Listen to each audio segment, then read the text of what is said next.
di SMK 3 Jepara. Pendekar 7 jurus PKBP siap menjadikan Skagera sekolah yang aman, nyaman, dan menggembirakan. Gunakan 7 jurus, kenali potensi, kelola emosi, tumbuhkan resiliensi, jaga konsistensi dan jalin koneksi, membangun kolaborasi dan menata situasi. Disiplin ya, kalau tidak pernah terlambat itu mungkin masuk dalam tipe konvensional. Nah nanti dari hasil interpretasi itu Bapak Ibu yang paling dominan dari keenam itu yang mana? Dari hasil anak 11 AKL 4 tidak, dari perorangan itu satu orang yang paling dominan, satu itu hampir tidak ada. Biasanya kombinasi artistik dengan sosial, sosial dengan enterprise. Nah untuk hasil per kelasnya di 11 AKL 4 yang paling tinggi itu yang di artistik, lalu sosial dan investigasi.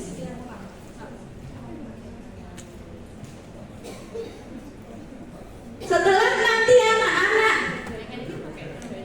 mengisi asesmen ini, karena asesmen ini kan tidak bisa langsung kita peroleh hasilnya, butuh waktu. Kita bisa cari tahu lewat asesmen refleksi yang kita sebut refleksi pra-asesmen resiliensi, untuk mengetahui mereka itu pola pikirnya bertumbuh atau pola pikir yang tetap. Mungkin ini nanti bisa Bapak Ibu jadikan salah satu referensi dalam membuat asesmen refleksi.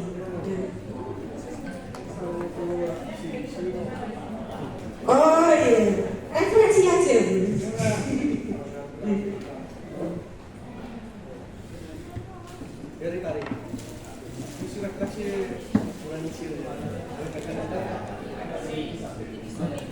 Pada aplikasinya, saya juga menggunakan asesmen untuk perencanaan karir siswa. Next. Ya. Untuk kenali potensi, dikenali potensi, saya menggunakan metode asesmen refleksi merawat diri pada materi SMART, seragam, mantap, rapi, dan tertib, dengan pendekatan pembelajarannya game-based learning dengan teknik Clash of Champions. Nah, untuk mengetahui emosi siswa itu kelas 10 AKL 1 itu sudah mengenal dengan baik atau belum diri mereka sendiri. Untuk sesi refleksi, saya menggunakan asesmen seperti ini Bapak Ibu. Sebentar. Merawat penampilan, menata perasaan. Nah ini mungkin juga bisa dijadikan referensi refleksi.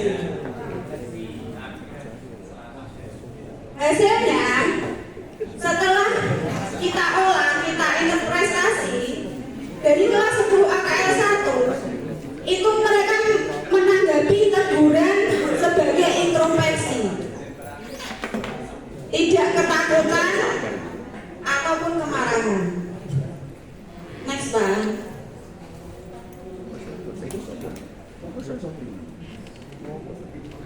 Dari saya itu untuk selanjutnya dari Bu Ana.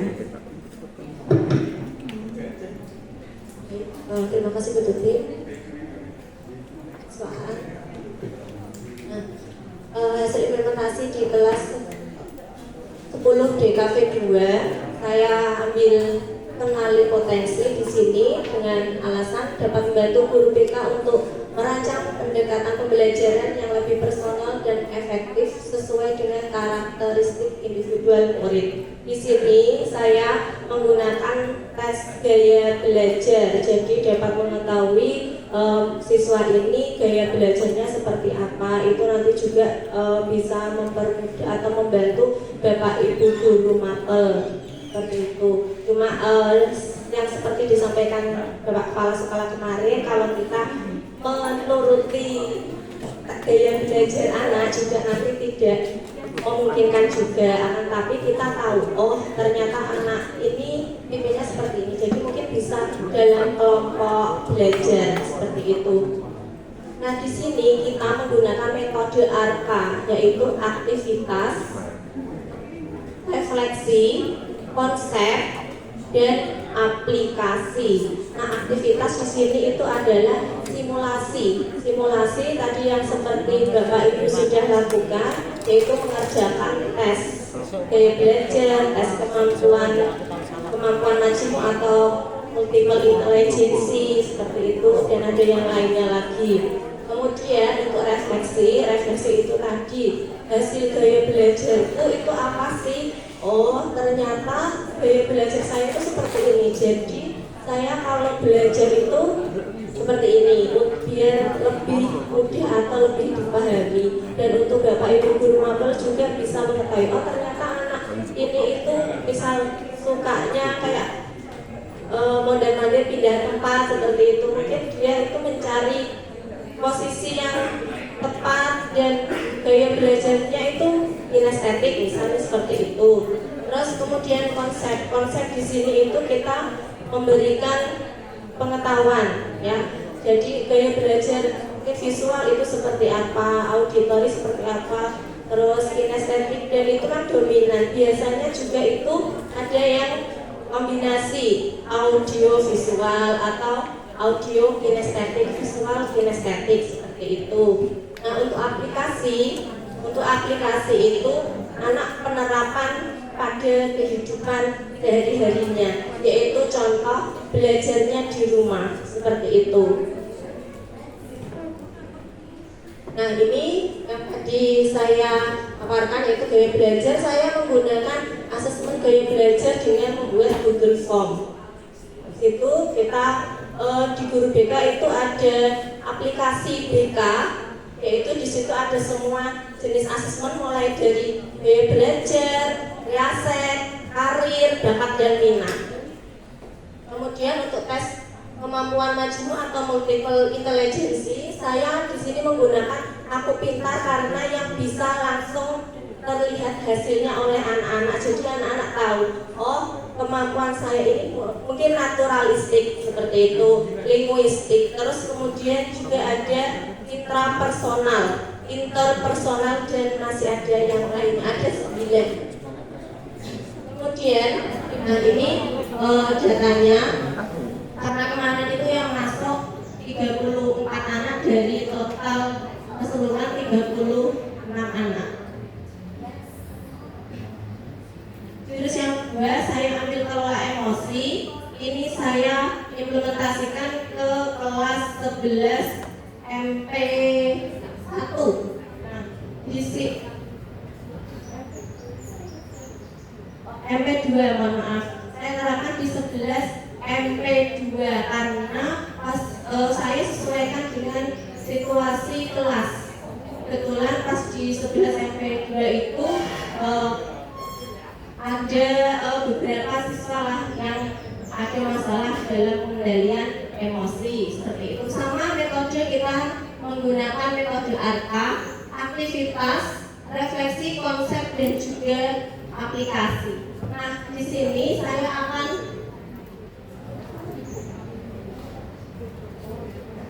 aktivitas ini akan saya berikan kepada Bapak Ibu guru. Mohon partisipasinya nih Pak Bu.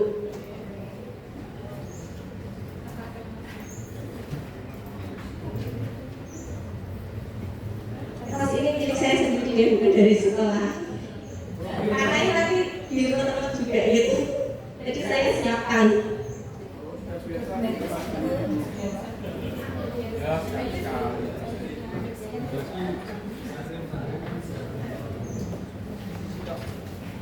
Ini yang belakang sudah bisa juga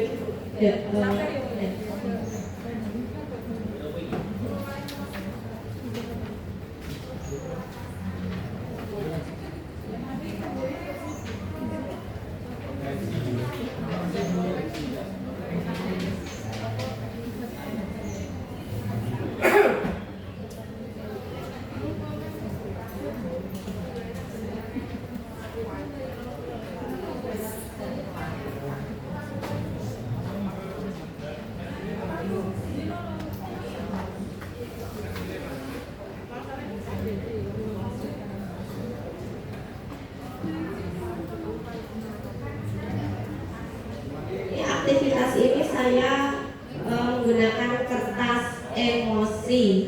Di sini nanti saya akan membacakan sebuah cerita dan saya harap Bapak Ibu bisa merasakan cerita tersebut.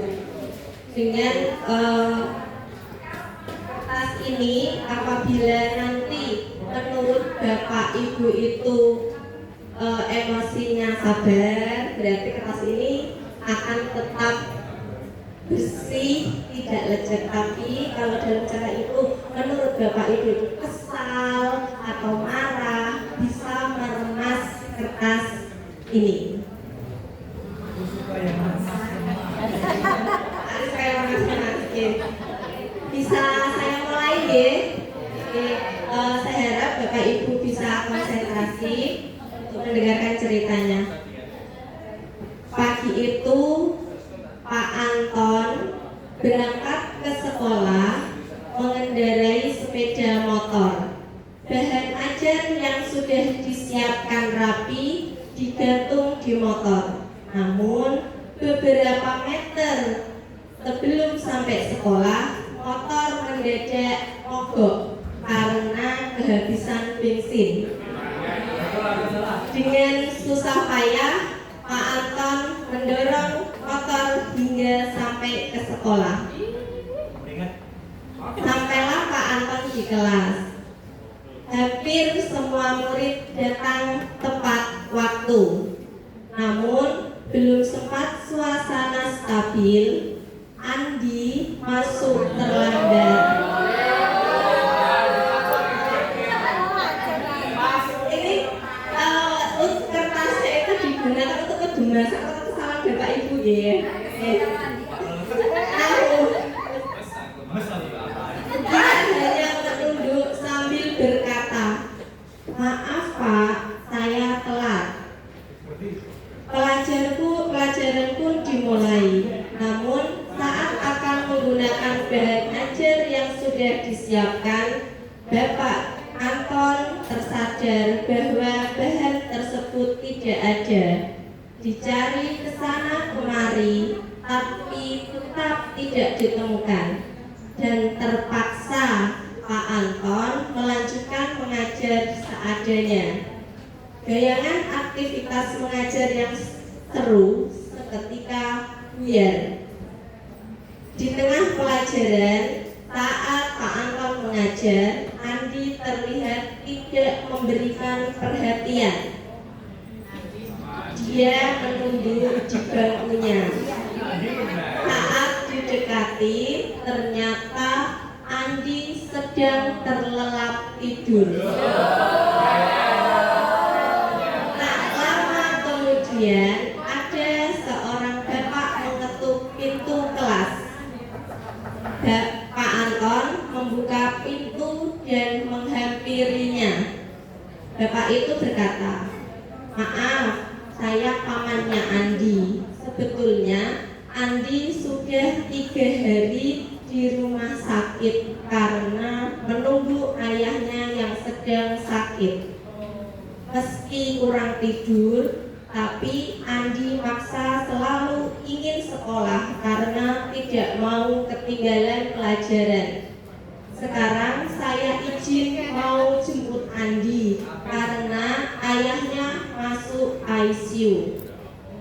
Paman Andi juga mengeluarkan sebuah bungkusan dari tasnya. "Oh ya Pak, tadi di jalan saya menemukan bungkusan ini. Saya tadi cek isinya buku dan ada nama sekolah ini. Jadi saya bawa. Siapa tahu Pak Guru bisa mengembalikan kepada pemiliknya." Pak Guru melihatnya dan ternyata itu adalah bahan ajarnya yang tadi dia cari-cari. Andi dan pamannya pun berpamitan.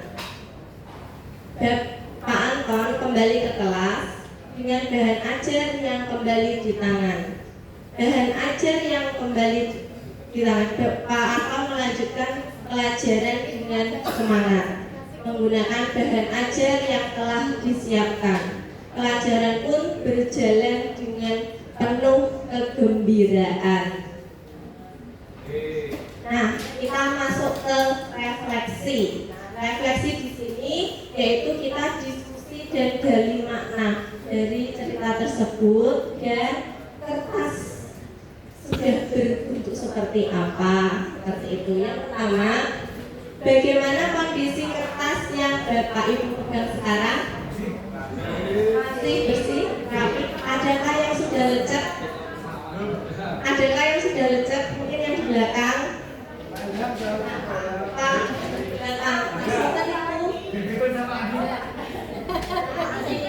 Pak Is. Nah, apakah Pak Is merasa menyesal dengan apa yang sudah dilakukan dengan kertas tersebut? Alasannya apa, Pak? Alasannya apa? Ya. Baik, Pak Ulil. Apakah Bapak merasa menyesal dengan kertas yang sudah ditekuk? Ya, merasa menyesal karena tak buat bungkus nasi. Oke, baik. Mungkin dari Pak Agung. Pak Agung kertasnya masih bersih ya. Kenapa? Karena saya mengelola perasaan.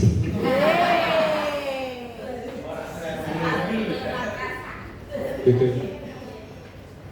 Terima kasih jawaban dari Bapak Ibu Guru. Nah, seperti Bapak Ibu dalam mengelola emosi, kita tidak boleh mendengarkan cerita dari sepihak juga dan tidak jangan langsung menarik kesimpulan dari cerita awal, tapi kita dengarkan dulu sampai akhir apa sih yang sebenarnya terjadi, apa sih penyebabnya. Sama dengan halnya kita kepada anak-anak kita, mungkin anak ini sering terlambat, contoh aja kasus terlambat ya, kita ambil yang realnya saja.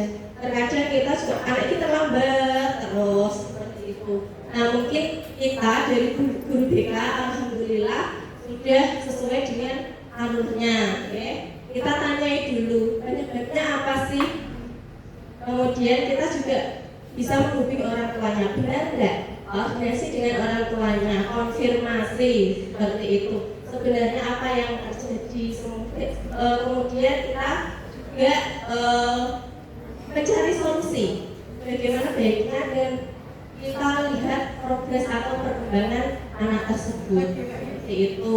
Nah, konsepnya kita memberi penjelasan mengenai konsep sel yaitu sosial, emosional, learning dan 5 kompetensi sel. Nah, di sini kita itu ada terbagi 3 yaitu neurotik, limbik dan dinosaurus. Nah, di sini kita peranan 3 Bapak Ibu. Neurotik. Jadi kita sebagai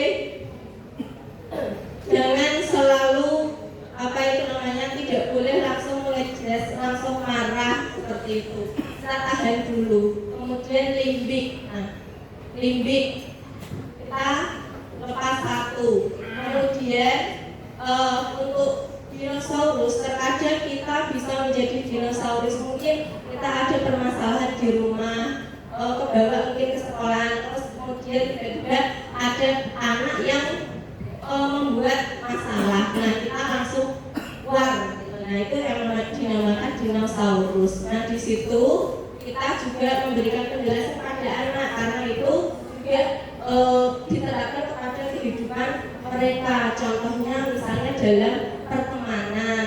Dalam pertemanan itu terkadang ada miskomunikasi dalam diskusi atau berpendapat seperti itu.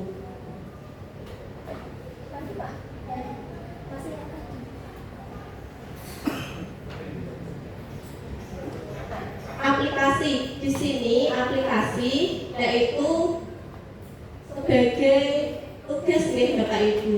Jadi kita menerapkan kepada anak kemarin di kelas 11 MK2 yaitu saya membuat roda emosi. Ya, roda emosi itu jadi anak-anak diminta untuk berkelompok, kemudian membuat roda emosi sesuai dengan perasaannya pada hari itu. Nah, di sini next.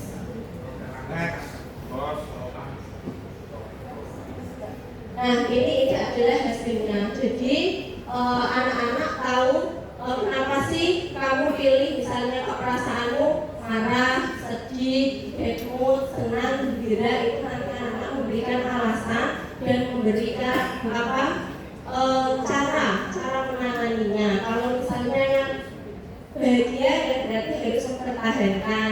Terus kalau misalnya marah, kenapa kok hari ini marah? Nah, bagaimana kamu bisa mengendalikan marahmu itu untuk bisa mengikuti pembelajaran seperti itu. Jadi tidak semua dari kita, tapi anak-anak juga harus memberi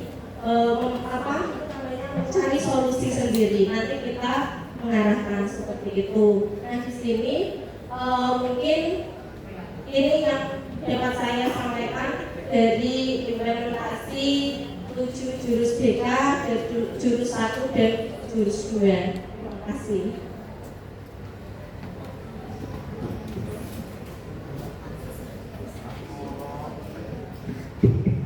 Baik teman-teman, terima kasih atas waktunya.